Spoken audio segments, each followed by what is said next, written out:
حضور نے کیا پڑھا؟ جو رسول پوری کائنات کے مشکل کشاں تھے، جب ان پر مشکل آئی تو انہوں نے کیا پڑھا؟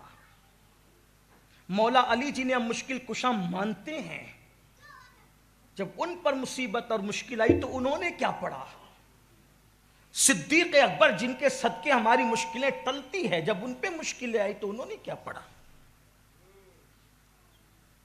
جب حضور مشکل میں آئے بظاہر وہ جنگوں کی مشکلات، تو حضور کی زبان پہ کیا تھا؟ حسبنا اللہ و نعم الوکیل، قرآن میں ہے۔ اس کو بھی ہمارے بزرگوں نے اسم اعظم کہا۔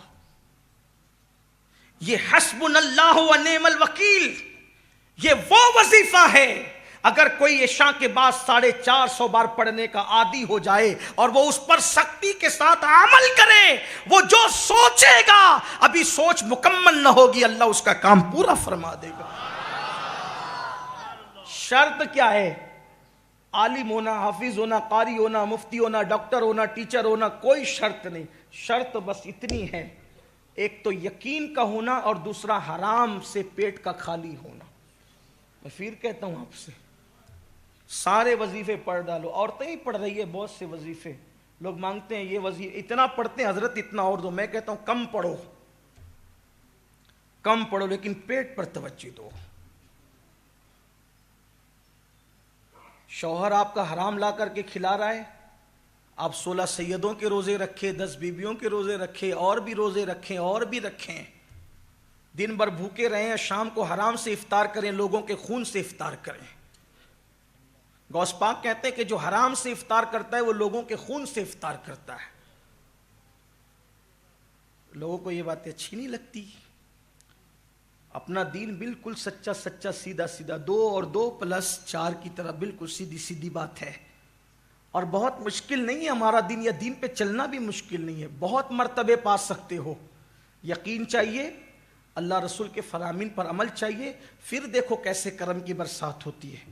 تو خواجہ عثمان ہارونی کے پاس مرید کہتا ہے، وہ بوڑھا کہتا ہے مریدوں کے سامنے، حضور بچہ گم ہو گیا، کچھ کیجیے۔ آپ نے مریدوں سے فرمایا، پہلے آپ نے آنکھ بند کر کے مراقبہ کیا، پھر سر اٹھایا اور فرمایا ایک بار سورہ فاتحہ 3 بار قل ہو اللہ پڑھو، اس کے بچے کے لیے دعا کر۔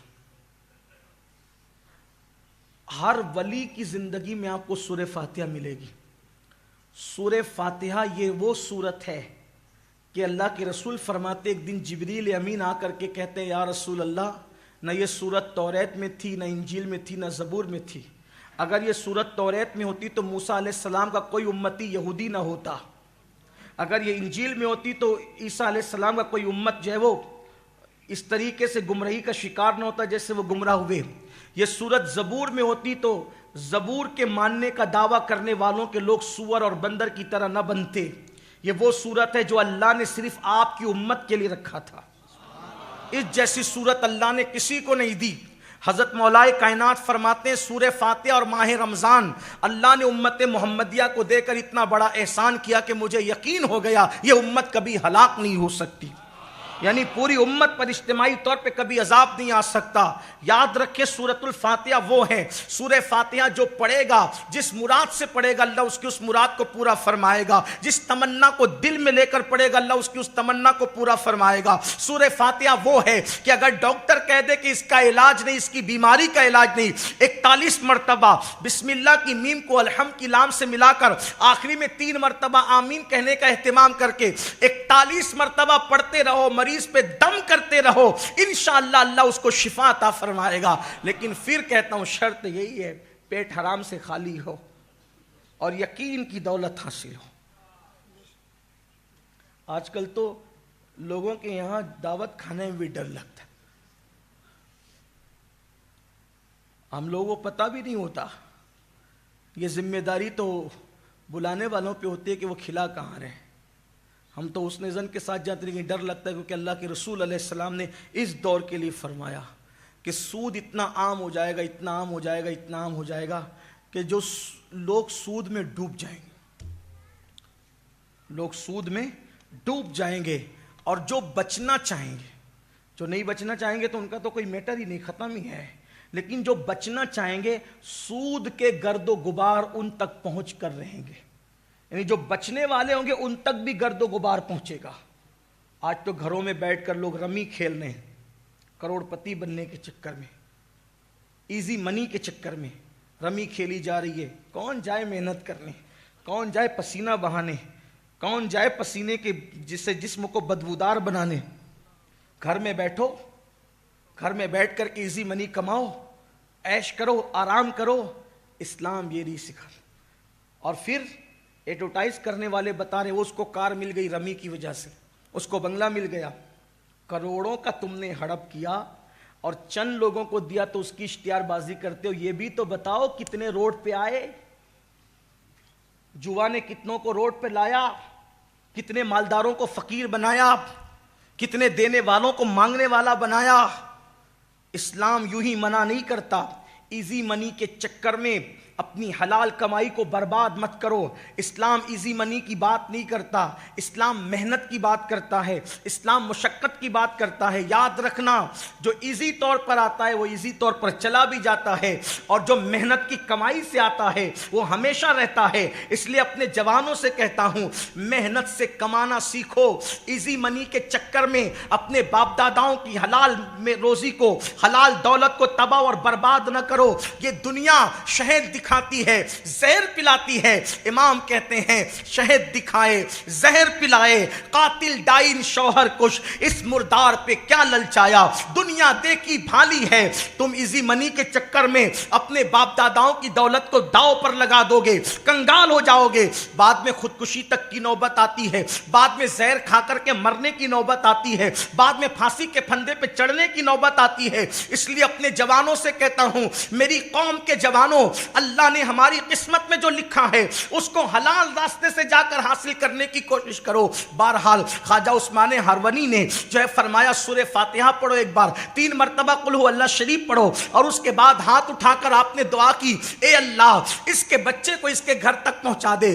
حضرت یعقوب اور یوسف جو دونوں ایک دوسرے سے بچھڑ گئے تھے مولا، ان کے ملن کا، ان کے ملاپ کا واسطہ مولا اس کے بچے کو اس سے ملا دے۔ اور پھر آنکھ کھول کر کے ہاتھ نیچے کر کے فرماتے ہیں، جاؤ جاؤ انشاءاللہ تمہارا بیٹا تمہارے گھر آ گیا۔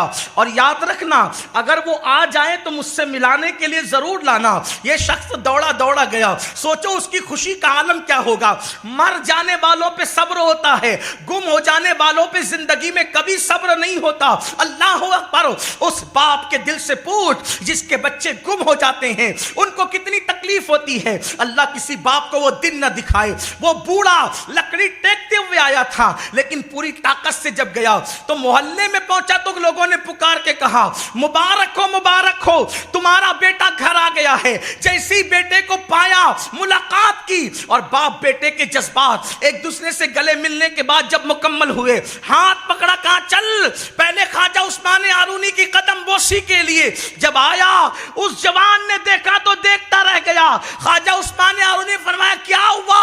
کہا حضور مجھے لوگ اٹھا کر کے لے گئے تھے، ایک کشتی میں مجھے قید کر لیا تھا، اور کشتی میں قید کرنے کے بعد میں اسی میں پڑا ہوا تھا اور وہ مجھے کہیں لے جا رہے تھے۔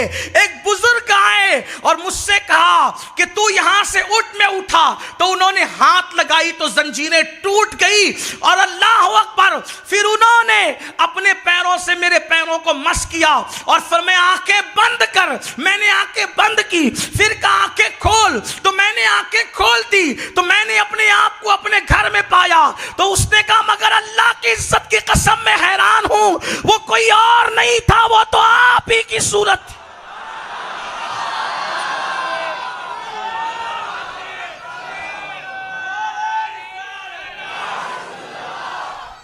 سرکار خواجہ عثمان ہرونی فرماتے چپ رہو چپ رہو چپ رہو، خاموش کیا۔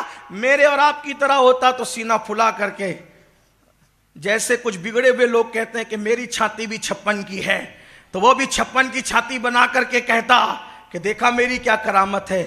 لیکن ولی کرامت چھپایا نہیں کرتے، ولی کرامت کو چھپایا کرتے۔ ولیوں کی پہچان تو یہ بھی ہے نا کہ وہ چھپانے والے نہیں ہوتے، وہ تو کہتے ہیں کہ چھپاؤ، اس لیے کہ جس کو یار کا پتہ ملتا ہے پھر وہ مجمع میں نہیں آتا، وہ تو مجمع سے بھاگتا ہے۔ مجمع کا شوق اس کو ہوتا ہے جس کو یار نہیں ملتا۔ غریب نواز فرماتے ہیں یار کا پتہ ملتا ہے تو یار کا پتہ ملنے کی پہلی پہچان یہ ہے کہ وہ سب سے بھاگ کر تنہائی میں جاتا ہے، اس لیے کہ دو عالم سے کرتی ہے بیگانہ دل کو، عجب چیز ہے لذت آشنائی، شہادت مقصود مطلوب مومن، نہ مال غنیمت نہ کشور کشائی۔ تو اس بوڑھے باپ نے کہا اچھا آپ نے یہ کام کیا؟ آپ نے چپ رہے۔ تو پھر اس نے کہا کہ آج بھی ایسے اللہ والے موجود ہیں دنیا میں جو اتنے بڑے ہو کر اپنے آپ کو چھپاتے، انہی کو خواجہ عثمان ہارونی کہتے ہیں۔